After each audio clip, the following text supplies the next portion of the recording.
In 2025, Dubai moved 95 million passengers through just one airport in a country of 10 million people, and right next door, Doha registers 54 million more through a second airport in a country of 3 million. Combined, that's 150 million passengers a year flowing through two airports in nations whose combined population is smaller than the city of Mumbai. But the number that really matters is this: nearly 12 million of those passengers came from a single country. Every year, for 2 decades, 99% of those people merely pass through Dubai or Doha on their way to Europe and the rest of the world. This has been the most profitable arrangement in commercial aviation for the last 20 years, until someone spent $70 billion to make it stop. Not just with new planes, but with a plan to turn one city into the most powerful aviation hub Asia has ever seen.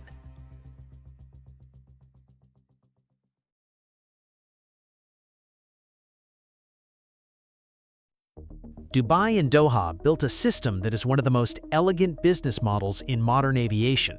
It's called hub and spoke. Here's how it works in practice. Say you live in Mumbai and need to get to London. You could fly direct if a good, affordable option existed. For most of the last 2 decades, it didn't. So Emirates came along with a proposition. Mumbai-Dubai, quick connection, Dubai-London. Impeccable service, competitive price, sometimes cheaper than the few direct flights available. You never set foot in Dubai as a destination. Dubai was just the corridor, but Emirates kept the entire fare. Qatar Airways ran the same model through Doha. 54 million passengers last year, and only 12.5 million of them were actually going to Doha. The rest was connections. Now add the numbers up. Dubai moved 95 million passengers in 2025, the 11th consecutive year as the world's busiest international airport. Over 1,000 flights a day, 254,000 passengers daily, serving 291 destinations in 110 countries. None of that volume came from the local population. These countries didn't generate the demand, they captured it. They turned geography, sitting between Europe, Asia, and Africa, into a funnel, and the fuel for that funnel came overwhelmingly from one place. This arrangement worked perfectly for everyone, or at least that's what it looked like. India. Nearly 12 million Indian passengers passed through Dubai alone in 2025. India is, and has been for years, Dubai's single largest source of passengers. The busiest route Emirates operates with the 777-300ER anywhere in the world isn't Dubai-London or Dubai-New York, it's Dubai-Delhi. 4 flights a day, 1,470 flights in 2025 on that single route.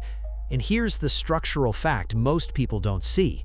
60% of India's international air traffic was historically controlled by foreign carriers: Air Emirates, Qatar Airways, Etihad, Singapore Airlines, all profiting from a country of 1.4 billion people that couldn't serve its own demand. Why? Because the airline that should have carried those passengers was one of the worst on the planet. Air India under state control was a slow-motion catastrophe. Billions in accumulated losses, an aging fleet, broken entertainment, and cabins that look like they hadn't been updated since the early 2000s. Service so terrible it became a joke. Market share bleeding year after year, decade after decade. Indian passengers voted with their wallets, and who could blame them? Emirates offered a better product at a comparable price. The connection through Dubai was a feature, not a flaw. Air India's weakness wasn't just an Indian failure, it was an involuntary subsidy to its biggest competitor. Every passenger Air India lost was a passenger Emirates gained. Every route Air India couldn't operate was a route that flowed through the Gulf. And then, in January 2022, everything changed. The Tata Group bought Air India from the Indian government, and for anyone unfamiliar with the name, Tata is not just any company. It's India's largest industrial conglomerate: steel, technology, automotive, over $150 billion in annual revenue. And here's the irony. It was Tata that founded Air India in 1932. The government nationalized the airline in '53. Nearly 70 years later, Tata bought back what was originally theirs. The first move was a transformation plan called Vihan AI, structured in 3 phases: taxi, takeoff, and climb.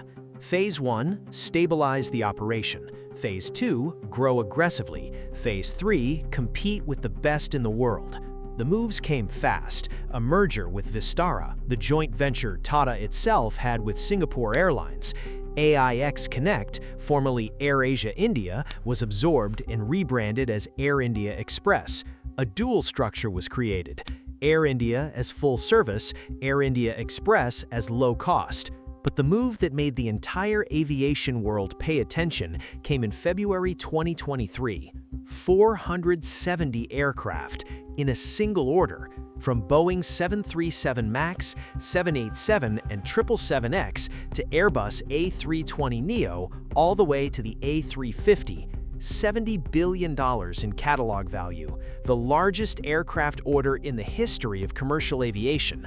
And now the story starts to get interesting. The planes alone don't explain why the desert empire is nervous. What really threatens them is something far more ambitious, and it has nothing to do with aircraft. The goal isn't just to fly direct routes out of India. The goal is to turn Delhi into a global aviation hub that rivals Dubai itself. Think about what that means. Today, a passenger in Dhaka, Bangladesh wants to get to Toronto. There's no direct flight, so they fly Dhaka-Dubai, connect, and continue to Toronto. Emirates keeps the revenue, Dubai keeps the traffic numbers. The Gulf model works. Air India's plan is to intercept that passenger. Dhaka-Delhi connection, Delhi-Toronto. Same logic, different hub, different beneficiary, and Air India has 3 weapons that Dubai cannot replicate. First is the regulatory wall. India and the UAE have a bilateral aviation agreement frozen since 2014, capacity capped at roughly 66,000 seats per week. Emirates is already operating at 100% of its allowed allocation. It cannot add a single flight. The UAE regularly requests 50,000 additional seats per week. India refuses, every time, systematically. This isn't bureaucratic delay. The Indian government is limiting Gulf carriers' access to the Indian market to give Air India time to grow while the new planes arrive. Second is geography. Delhi to London, under 10 hours on a direct flight. Via Dubai, 12 or more. Delhi to New York, 17 hours direct. Through the Gulf, 19 or more. For business class passengers, where the real profit lies, those extra hours matter more than any lounge or lie-flat seat. And there's a strategic bonus almost nobody mentions. Air India can use Russian airspace. Western carriers can't because of sanctions. This gives Air India shorter routing on key connections to East Asia and potentially even on transpolar routes. The last one, and this is the structural advantage no money can buy, India doesn't need to be an artificial hub. It's already at the origin of the traffic. Dubai's power comes from being positioned between origin and destination. Delhi is the origin. Those 470 planes aren't just filling routes, they're eliminating the need for a connection point. Dubai built its empire by being the middleman. India is eliminating the middleman, and what it can't serve directly, it plans to route through Delhi.